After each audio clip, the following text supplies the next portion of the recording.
Ngayon guys, kumulo na ang ating karne. Nilagyan ko na ng tubig. Hindi ko na pinakita sa inyo. Ngayon, maglalagay na tayo ng paminta. Tansya-tansya lang, day. Bahala kayo kung gaano nyo kadami ilagay ang paminta. Diba? Tapos oyster sauce.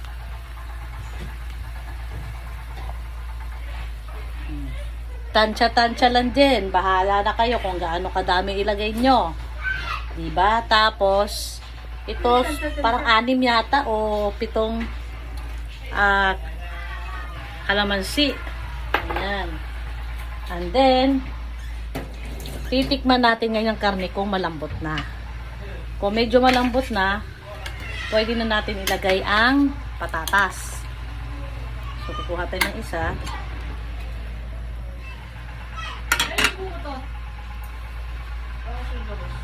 Irit mo. Matigas pa. Mga 10 minutes pa. Para lumambot. Nakahanda naman na ang patatas. And then yung atay. Nakahiwa na rin yung atay, guys. In-order ko yung suki ko sa palengke. Nakahiwa na yan kung para sa ang luto. Kung anong recipe. Dami na natin puti sa book, guys. Ngayon, habang nagluluto tayo, where's my buko? Here. Yeah. Buko juice. Di ba nakita nyo may laman pa?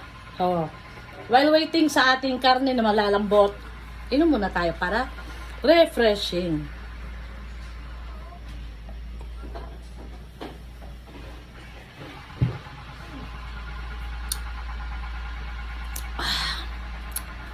Sarap. Malambot ang buko. Sarap ng sabaw.